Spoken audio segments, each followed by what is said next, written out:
बिस्मिल्लाहिर्रहमानिर्रहीम, अस्सलाम वालेकुम। देखिए, घर में जो घरेलू ख़ातीन हैं उन्हें सवेरे से लेकर शाम तक वो किचन के अंदर ज़ाहिर काम करती हैं, तो उसमें वो जो काम कर रहे होते हैं वो ज़ाहिर उसमें कई वर्ब्स इस्तेमाल हो रहे होते हैं। तो मैं वो वर्ब्स ज़रा आपकी खिदमत में पेश करूँगा कि आप जब उनको इस्तेमाल में लाएंगे अपने किचन में ख़ास तौर पर, इसका बेहतरीन तरीका ये भी है कि आप अपने किचन के अंदर एक बड़े चार्ट के ऊपर ये फ़िक्रे लिख लें और अपने किचन में लगा दें, या फिर ये फ़िक्रे आप 5-5 करके वो जो कबर्ड्स होती हैं उनके ऊपर कुछ दिनों के लिए लगा दें और वहाँ से देख देख के आप बोलते पढ़ते रहेंगे तो आपको वैसे याद हो जाएंगे और यहाँ तक कि बच्चों को भी याद हो जाएंगे। आप ये करके देखिए। तो बिस्मिल्लाह करते हैं। पहला फ़िक्रा है कि आई कुक, इसके लोग प्रिपेयर भी इस्तेमाल करते हैं, कुक भी। I cook breakfast every morning, मैं हर सुबह नाश्ता बनाता हूँ। I cook breakfast every morning, तो जनाब आप तो हर सुबह नाश्ता बनाते हैं। जब आप बनाते हैं वो आपको रूटीन है, तो आप अंग्रेजी में कह सकते हैं कि आई कुक और प्रिपेयर ब्रेकफास्ट एवरी मॉर्निंग, हर सुबह को। इसी तरह से फैमिली के लिए लंच भी तो आप बनाते हैं, तो आप क्या करेंगे? I prepare lunch, I prepare, ये दोपहर का खाना है। I prepare lunch for the family, यानी फैमिली के लिए खाना बनाते हैं आप। इसी तरह से जो डिनर है आपका, ज़ाहिर आप डिनर भी तो बनाते हैं, तो आप क्या बोलते हैं? I make dinner, I make dinner around, around लगाकर। अब जिस वक्त के करीब करीब बनाते हैं, मसलन कुछ लोगों के यहाँ इशा से पहले खाना खा ले जाते हैं तो वो 6 बजे के करीब खाना तैयार करते हैं, 7 बजे के करीब खाना तैयार करते हैं, कुछ लोग 8-9 बजे जाकर करते हैं, तो ये आपके ऊपर है। I make dinner around 6 PM और 7 PM और 8 PM, अप टू यू, जो आपका टाइम होगा। इसी तरह से बच्चों के लिए, हस्बैंड के लिए, बाकी लोगों के लिए, आप घर के जो लोग हैं उनके लिए अक्सर होता है कि ताज़ा रोटी बननी चाहिए, तो आप उसके लिए क्या करेंगे? I bake fresh bread, I bake fresh bread for the kids, और जिनका भी आप नाम लेना चाहें उसमें आप ले सकते हैं। इसी तरह से सैलड जब हम बनाते हैं तो हम वेजिटेबल्स जो हैं, जो वेजिटेबल्स, जो सब्जियां होती हैं, उन्हें हम चॉप करते हैं ना, काटते हैं ना, तो आप क्या बोलेंगे? I chop what? Vegetables, I chop vegetables for the salad. तो सैलड के लिए आप क्या करते हैं? वेजिटेबल्स को आप चॉप करते हैं, उनको काटते हैं। इसी तरह से जब आप चाय बनानी होती है तो पानी उबालना पड़ता है ना जनाब, तो आप क्या बोलते हैं? I boil water, I boil water for tea. तो टी के लिए, चाय के लिए मैं क्या करता हूं? बॉयल करता हूं वाटर को।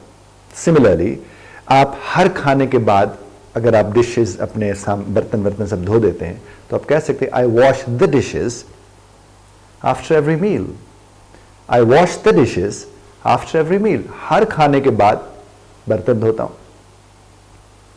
आई set the table for the dinner, table लगाई जाते हैं, इस तरह दस्तरखान लगाते हैं, टेबल के ऊपर हम चीज़ें तरतीब के साथ रखते हैं, तो वो सेट उसको बोलते हैं। तो आप क्या बोलते हैं? I set the table for dinner, तो मैं टेबल यानी लगाता हूं किसके लिए? डिनर के लिए।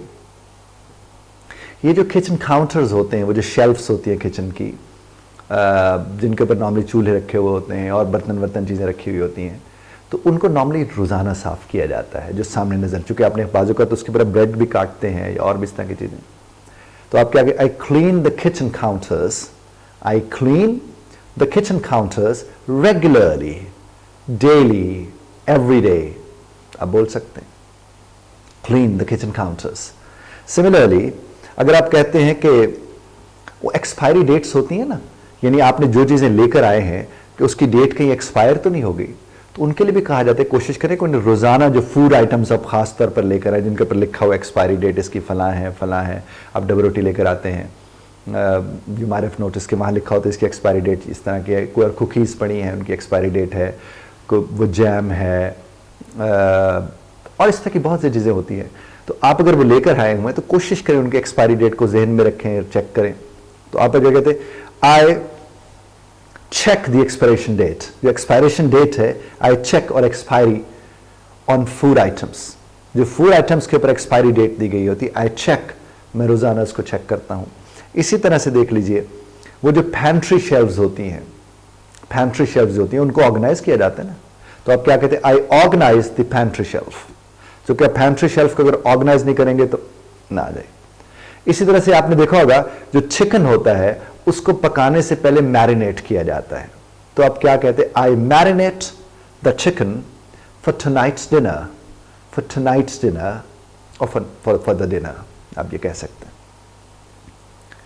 ग्रोसरी के मुतालिक मैं अक्सर ये कहता हूँ कि शॉपिंग लिस्ट जो है वो बनाई जाती है, पहले लिखते रहते हैं ये चीज़ कम होगी। और मैं अक्सर लोगों से कहता हूँ कि किचन के अंदर एक रजिस्टर रख लें कहीं कोने में, जो कि किचन में आप गए, कोई चीज़ आपको लगा ख़त्म हो रही है, ख़त्म हो गई, आप फ़ौरन रजिस्टर पे लिखते जाएं, वो आपकी वैसे ग्रोसरी लिस्ट तैयार होकर मौजूद होती है आपके सामने। और काम क्या करें, जब आपने उसमें तैयार कर ली लिस्ट तो अपने बच्चों से कहें कि इसको अब साफ सफ़े पे लिख लो, इसके सामने क्वांटिटी लिखो, ताकि अभी से उनकी तरबियत हो कि ग्रोसरी की लिस्ट अलग से तैयार की जाती है। तो अब क्या कहते हैं कि जनाब कि I make a shopping list for groceries. जो ग्रोसरी है उसके लिए आप क्या करते हैं, शॉपिंग लिस्ट तैयार कर लेते हैं, जिसमें आपने जाकर उसको शॉप करनी है कौन कौन सी चीज़ें। अब बच्चों के लिए माओ को लंच वो करने नहीं पड़ते पैक, तो आप भी अगर आप करते हैं तो आप क्या बोलेंगे, I pack lunches for the kids, I pack lunches for the kids. क्योंकि बच्चे 2 हैं 3 हैं 4 उनके लिए लंच आप पैक करते हैं, वो आप उन्हें दे देते हैं।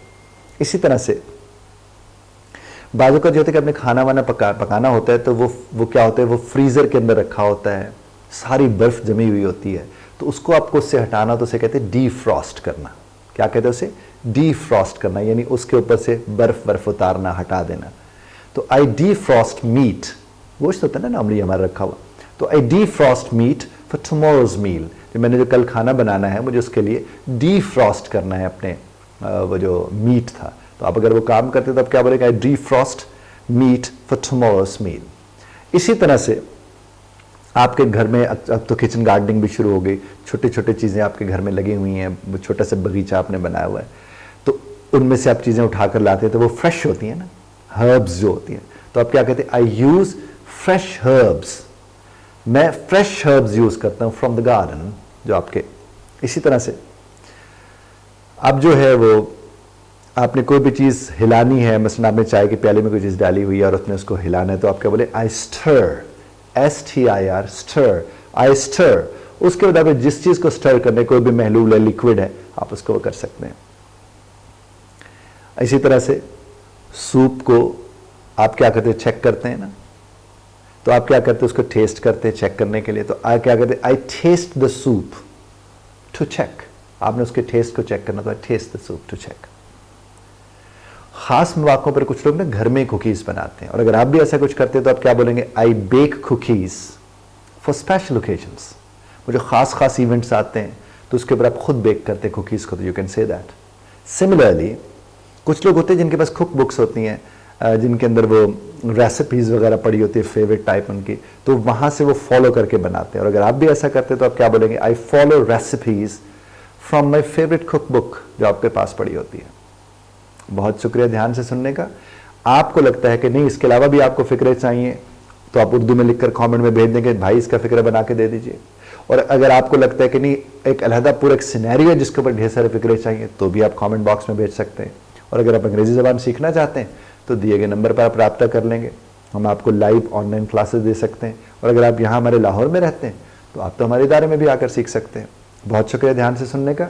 इख्तिलाफ राय का हक़ आप महफूज रखते हैं, बज़रत तर्ज़ इख्तिलाफ राय का ख्याल रखिएगा।